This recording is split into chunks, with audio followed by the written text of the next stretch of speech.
మా ఆదివాసీలను అనేక రకాల మోసం చేయడం జరిగింది పవన్ కళ్యాణ్ గారు. మా ఆదివాసీ సోదరి పార్వతి గారి పాప అంటే మాకు మేనగోడల కింద లెక్క, సుగాలి ప్రీతి చిన్న పిల్ల ఎంత దారుణంగా చంపబడింది. అది ఎప్పుడు చంపబడింది? ఆమె యొక్క మరణాన్ని పవన్ కళ్యాణ్ గారు ఏ విధంగా వినియోగించుకున్నారు, ఏ విధంగా ఆయన రచ్చ చేశారు, ఏ విధంగా మా యొక్క గిరిజనులు వారి యొక్క సమస్యల మీద, మా యొక్క ఆడబిడ్డ శవం మీద ఏ విధమైన పదవులు పొంది హాయిగా అనుభవిస్తున్నారు. ఇప్పుడు అదే తల్లిని ఏ విధంగా హింసిస్తున్నారు? ఇదా చట్టబద్ధం? ఇదా న్యాయం? సుగాలి ప్రీతి తల్లి పార్వతమ్మ ఏమి తప్పు చేసింది? నేను అడుగుతున్నా, నేను ప్రశ్నిస్తున్నా, మర్యాదగా గౌరవంగా ప్రశ్నిస్తున్నా, సంస్కారవంతంగా అడుగుతున్నా. ఆ తల్లి ఏమి తప్పు చేసింది? వికలాంగురాలు తన కూతురిని అతి దారుణంగా చంపేస్తే నీకు నేను న్యాయం చేస్తాను అని నమ్మించి ఇప్పుడు మోసం చేయడం కాదా? ఇదేనా మీరు నేర్చుకున్నది? ఇదేనా మీరు చదివింది? ఆ తల్లిని కనీసం పలకరించడానికి, ఆమె ముఖం చూడటానికి కూడా ఇష్టపడడం లేదు.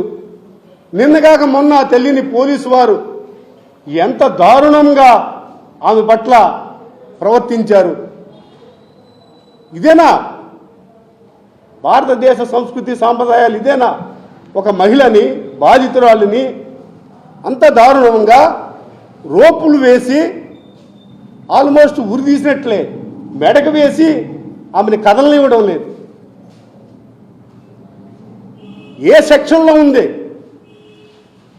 భారతదేశంలో బిఎన్ఎస్లో, బిఎన్ఎస్ఎస్లో, బిఎస్ఏలో ఇంకా ఇతర చట్టాల్లో ఈ రకంగా బాధితురాలని మెడకి తాళ్లు వేసి ఆపమని పోలీసు వారికి ఎవరు అధికారం ఇచ్చారు? ఆమె తనకు జరిగిన అన్యాయం మీద ఆమె వీల్ చైర్ యాత్ర చేస్తుంది. ఇది నేరమా? ఇది అన్యాయమా? ఇది దుర్మార్గమా? అంతమంది పోలీసులను పెట్టి ఆమెని అన్ని రకాల హింసలకు గురి చేస్తారా? అంటే అడిగేవారు లేరు, ప్రశ్నించేవారు లేరు. అడిగితే తప్పుడు కేసులు, ప్రశ్నిస్తే జైళ్ళు, ప్రశ్నించిన వారి మీద ఒక కేసు, ఒక రిమాండ్ రిపోర్టు లోయర్ కోర్టులో ప్రొడ్యూస్ చేయడం, వారు రిమాండ్ అంటాం, మానవ హక్కుల ఉల్లంఘన, తీసుకెళ్ళడం, జైల్లో పడేయడం. అది బెయిల్ ఎప్పటికి వస్తుందో తెలియదు. ఆర్టికల్ 14 ఏం చెప్తా ఉంది? Equality before law. ఈ భారతదేశంలో కాశ్మీర్ నుంచి కన్యాకుమారి వరకు ఎవరికైనా సరే ఒకే చట్టం, ఒకే న్యాయం. మరి ఏది ఇక్కడ? అంటే మీ ఆదివాసీలు నోరు లేని వాళ్ళం అనమా? మా తరపున ఎవరు మాట్లాడరన్నా? మా ఆదివాసీలు ఏమంటాడు ఒక ఆయన, ఒక ఎమ్మెల్యే, బాస్టర్డ్స్. స్వాతంత్రం వచ్చి 80 సంవత్సరాలు అయితే పేదరికాన్ని నిర్మూలించలేని ఈ ఎమ్మెల్యే యొక్క అధ్యక్షుడు, మధ్యతరగతి కుటుంబం వాళ్ళు, ప్రజలు పెరిగిన ధరలని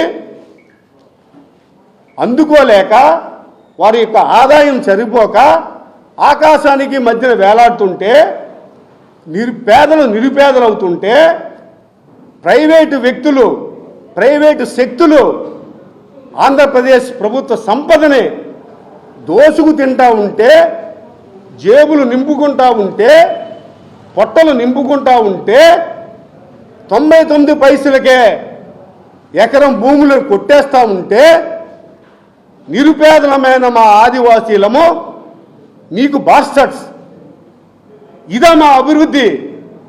ఇదే మమ్మల్ని మీరు కాపాడేది? మా ఆదివాసీలు బాస్టర్స్ అంటావా?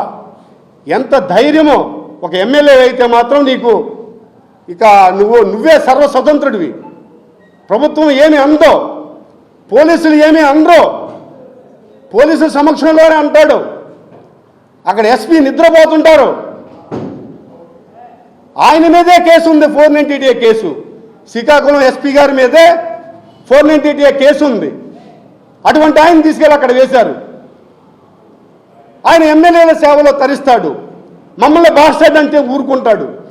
ఇది డెలిబరేట్ ఎస్సీ ఎస్టీ అట్రాసిటీ కాదా? కేసు రిజిస్టర్ చేసి ఆ ఎమ్మెల్యేని అరెస్టు చేసి రిమాండ్కి పంపరా? నిన్నగాక మొన్న ఒక ఎస్సీ సోదరుడు భార్యని ఎవరో బట్టలు చింపేశారంటే జైలుకు పంపించారే. మరి ఈ ఎమ్మెల్యేని ఎందుకు పంపలేదు? ఇంకా నా దగ్గర చాలా వీడియోలు ఉన్నాయి. స్పీకర్ గారు గౌరవమైన స్థానంలో ఉన్నవారు, వారు ఏం చేయాలి? పవిత్రమైన దేవాలయం అసెంబ్లీ, దానికి అధిపతి ఒక ఎస్సీ కులస్తుడు వృద్ధుడు డప్పు కొడతా ఉంటే ఏమి నేరం చేశాడయ్యా? ఏమి తప్పు చేశాడయ్యా? చెంపబగలు కొడతావా? ఇదేనా భారతదేశంలో ఇచ్చిన స్వాతంత్ర్యం, సమానత్వం, right to live, right to Liberty? Atal 19, 20, 21, 14, 15, 16 ఏమి అమలు జరుగుతున్నాయి? ఎక్కడ అమలు జరుగుతున్నాయి? ఎవరి కోసం ఈ ఆర్టికల్స్ అన్ని పెట్టారు?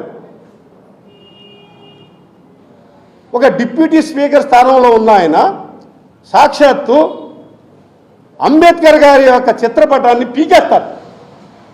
ఆయన యొక్క హావభావాలు చూస్తే అసలు అంబేద్కర్ గారు ఎందుకు పుట్టాడు ఈ దేశంలో అనిపించింది నాకు. వీడియోలు చూపిస్తాను నేను.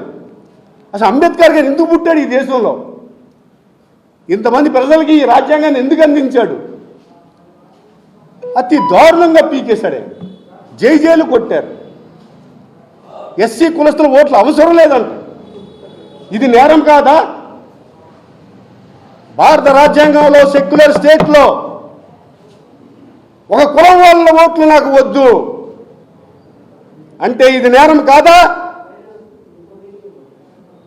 ఐపీఎస్లు ఐఏఎస్లు కష్టపడి Indian history, world history, geography, civics, politics, anthropology, history అన్నీ చదువుకొని మేధస్సును సంపాదించి లక్షల మందిలో కాంపిటీషన్ తట్టుకొని వచ్చిన సివిల్ సర్వెంట్స్ మీరు ఏం చేస్తున్నారు? ఇంత విచ్చలవిడితనం ఆంధ్రప్రదేశ్లో జరుగుతూ ఉంటే, ఇంత దౌర్జన్యం జరుగుతూ ఉంటే ఎందుకు గలం ఇప్పటం లేదు?